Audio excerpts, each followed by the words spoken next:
911, what are you reporting? Hello? Can you hear me?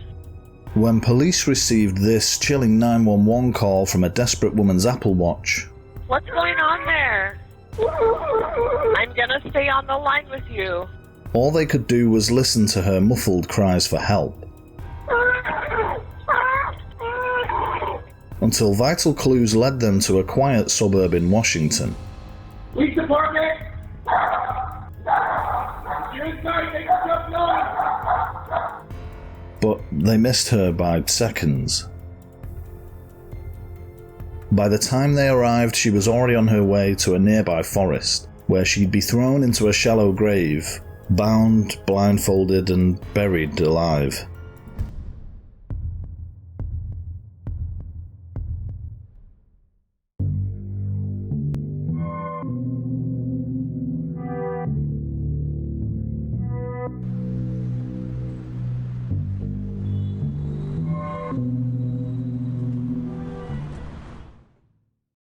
Hello and welcome to the LSOC. I'm Steve, and today's story is every claustrophobe's worst nightmare. In fact, it's probably near the top of anyone's nightmare league table. And it's exactly what happened to the victim of this story. It's just unimaginably horrific. And it's a very recent case too, October 2022, and there will be further developments, so I'll probably revisit it with a short update in the near future. But for now, let's investigate. This is Buried Alive, the terrifying case of young Sook.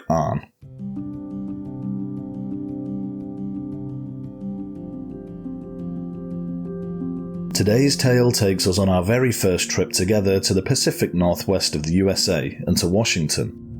The state of Washington is perhaps best known for its natural beauty, found in abundance in its vast national parks, networks of scenic trails, and its snow-capped volcanic mountains. And it isn't hard to see where it gets its nickname either, the Evergreen State. More than half of its land area is made up of enduring coniferous forests, the perfect places to hike, to lose yourself in the serenity of nature, or to bury a person, dead or alive. We all know of Seattle, its largest city, the home of Starbucks and the Space Needle, but some of the best views of Washington's idyllic vistas can be found 60 miles southwest of there, in Thurston County and a leafy little city called Lacey. Lacey has a dense suburban feel to it. It's punctuated with parks, lakes and coffee shops, and is home to around 50,000. It's also the beautiful backdrop to today's awful story.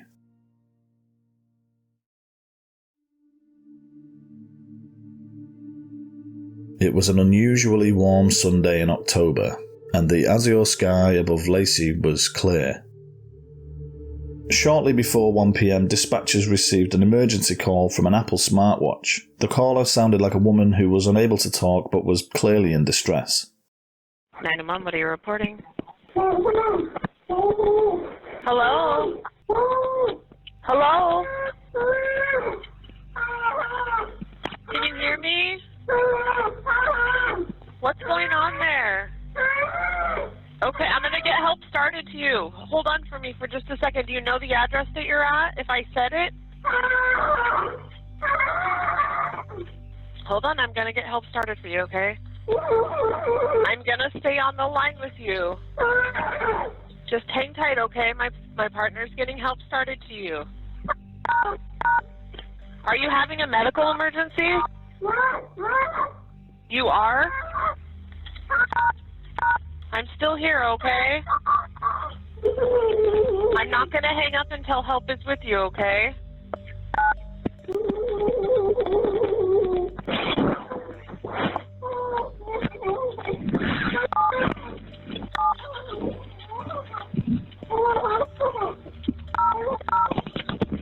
I'm still here. If you can hear me, I'm still here.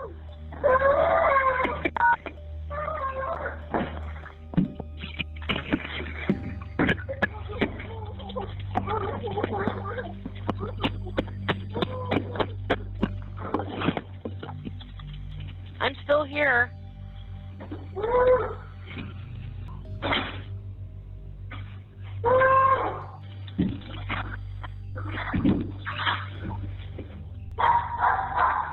Are you still there?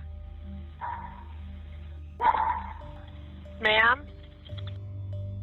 The call notes indicate that dispatch recognised sounds of a struggle and banging before the caller went quiet. They sounded gagged and seemed to be pressing random buttons in desperation. It wasn't clear whether she could hear the dispatcher at all, and her location was unknown, but by using cell tower data they were able to triangulate it to this picturesque little street and to this house. Police were immediately dispatched to what they were informed was an unknown trouble at the address. They arrived just minutes later. And although the caller had gone silent, the device was still connected, and it picked up the audio of police arriving at the home. Police department! You're inside, make yourself known! Police department! Lacey Police Department, if you're inside, make yourself known! Lacey police arrived to find an unoccupied residence with signs of a disturbance. The garage door was wide open and they could see that the door leading through to the house wasn't closed either. The smashed up remains of the Apple Watch that was still making the 911 call was found on the garage floor, but there was no sign of the caller. The call had come from 42-year-old young Sook who lived in the house with her 2 children, and this wasn't the first time officers had been dispatched there. In August 2021, Young's husband Chae Kyong, who was 52 at the time, was arrested for physically assaulting her following a marital dispute. Divorce papers were filed soon after. Chae moved out of the family home and Young had a no-contact court order put in place against him. This had since been removed. Shortly after officers made it to the scene, Young and Chae's 2 children arrived at the home, 20-year-old Crystal and her 11-year-old brother. Police were hoping Crystal could shed some light on what might be going on. According to her, she, Young and her brother had been to church that morning, as they usually did on a Sunday. When they returned home, their dad's minivan was in the driveway. This wasn't unusual. Although they are going through a divorce, her dad dropped by the house every week to do his laundry. She and her parents are the only 3 people with keys to the house. Young told Crystal that she wanted to discuss matters of the divorce with Chae and wanted privacy, so Crystal took her brother to get some ice cream. She'd been gone for about 30 minutes. Shortly after 1 PM, Crystal received an automated text message from her mum's phone, which said there was an emergency and displayed a map to their home. She didn't see this at the time because she was already driving back. And while speaking with the cops, she noticed something strange. Although Chae's minivan was gone by this point, Young's Prius was too. It was located soon after, here, just a few blocks from the house. Crystal gave the officers permission to look around the home. There was no sign of anyone, and it looked like the place had been ransacked. Various items had been smashed, including Young's cell phone, but the most worrying thing they found was duct tape, with hair attached.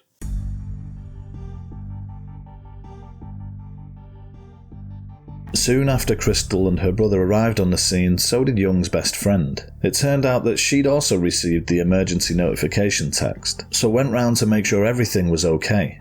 She was apparently concerned because she was aware of their domestic issues, the divorce, and the history of domestic violence. According to her, Young had confided in her that Chae had said, "I'm not going down alone."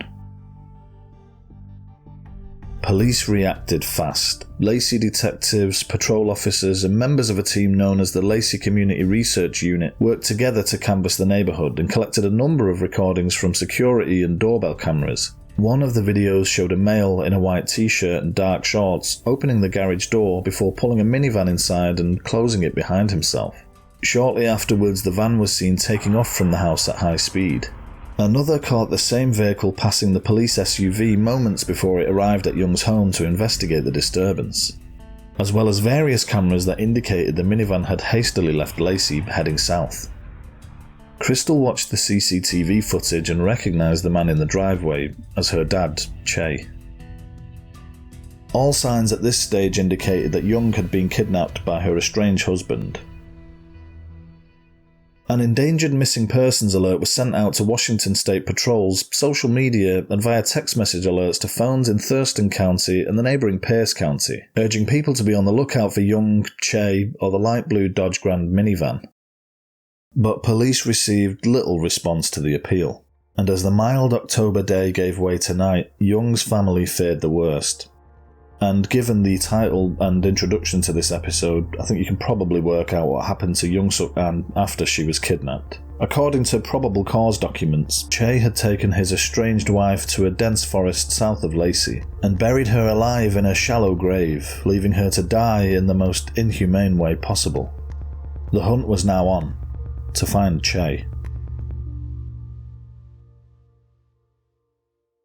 But police had nothing in the way of leads until almost 1 a.m. the following morning, when they received a call from residents of a house 6.5 miles away. Somebody was on their property.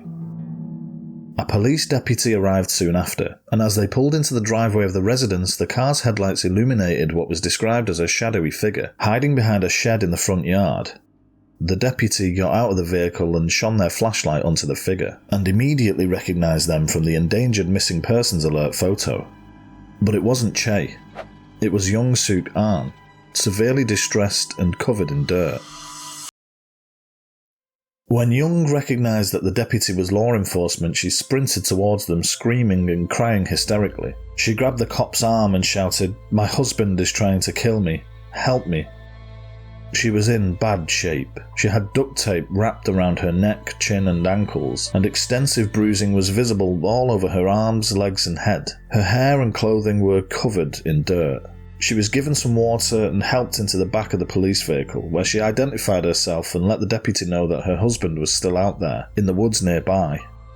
She was in an extreme state of distress and trauma, and was taken to a nearby hospital for treatment. There she provided her account of the events of that day. We've seen how this day played out from the perspective of Lacey police. Now let's see how it went according to Young Sook Ahn.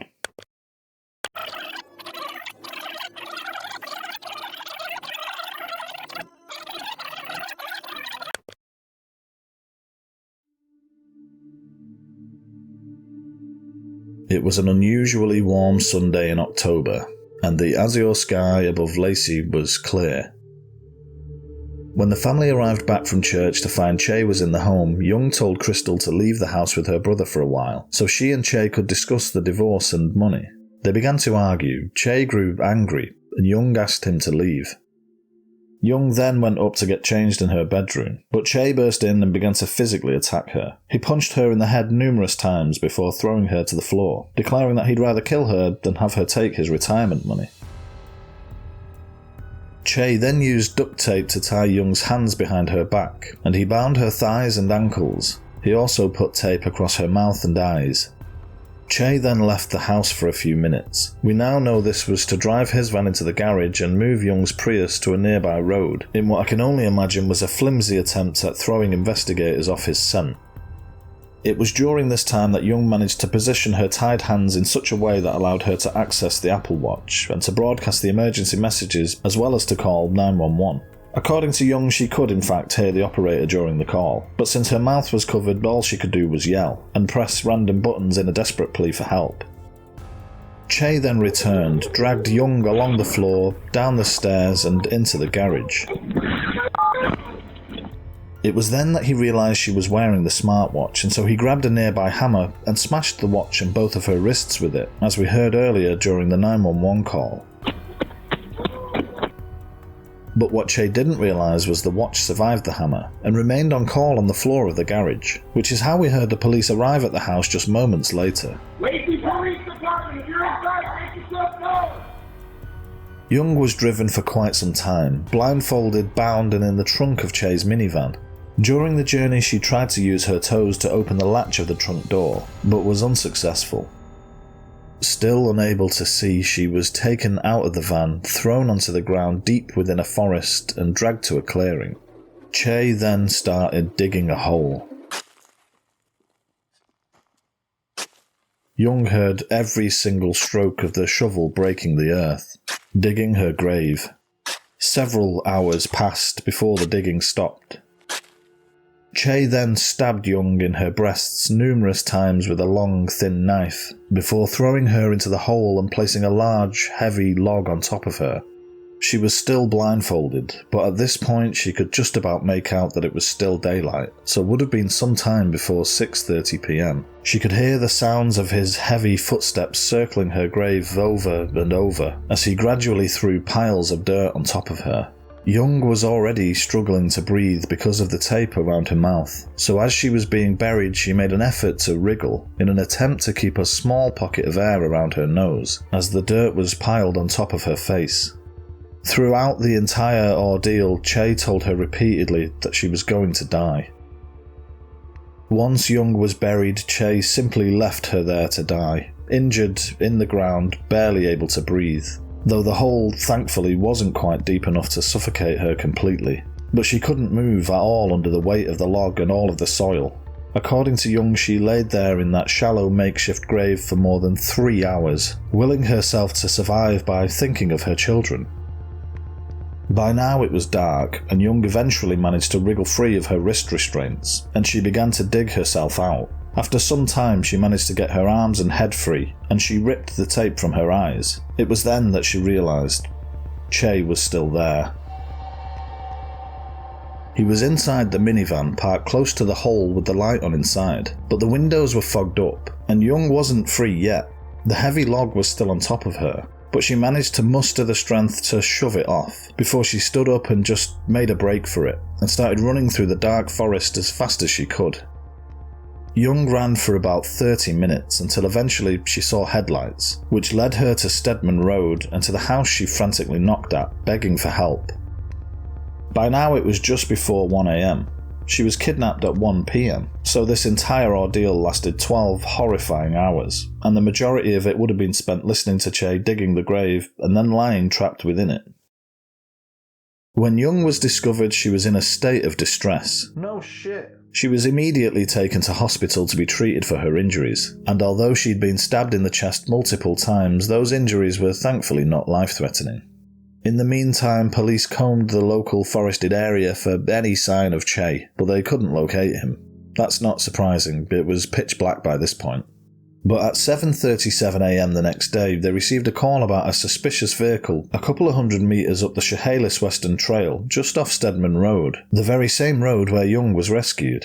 So they checked it out, found it to be Chae's minivan with him still in it, and he was taken into custody. Now I'm not sure why, but he was taken to hospital for treatment, where he stayed until the following day, Tuesday the 18th, 2 days after the whole ordeal began. He was then taken to Thurston County Jail. It was on this day that police also found the makeshift grave within this region of forest. They described it as a hole consistent with a grave-type design.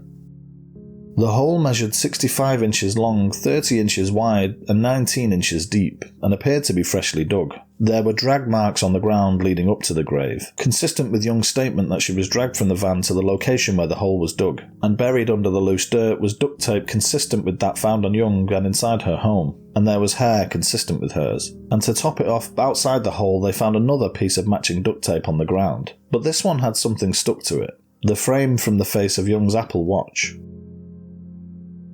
Chae has been charged with a string of offences: attempted murder in the first degree, domestic violence, kidnapping, assault, felony harassment, and the threat to kill.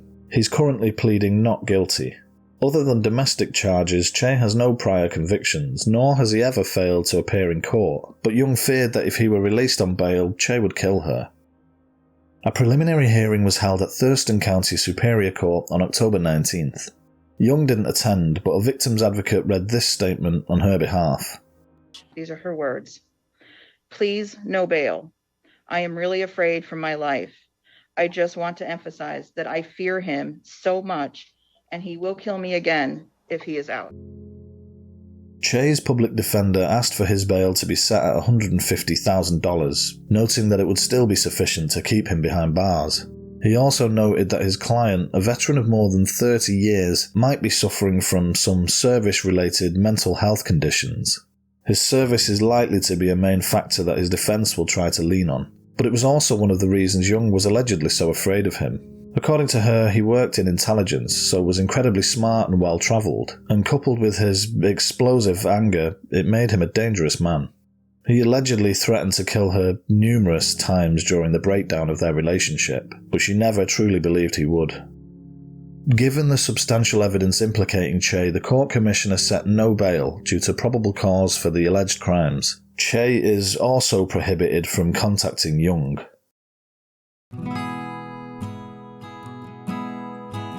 And that brings us up to date with this case. I've got to point out that since it hasn't yet gone to trial, Chae hasn't been convicted of any of these crimes. All of the information comes from the probable cause document and from Young, and as far as I'm aware, the trial date isn't set yet. And like I said earlier, I'll probably do a short update on it, and whether or not Chae is found guilty, what sentence he gets, and more importantly, how Young is doing, if she does make any statements. I know she's currently receiving emotional and psychological support, which really isn't surprising.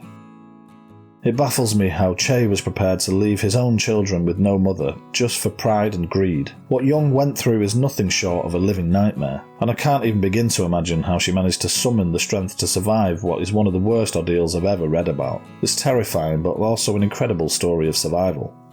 Thanks so much for watching. If you enjoyed this video, please do help me out and give it a quick like, and hopefully I'll catch you next time. Ta-ra!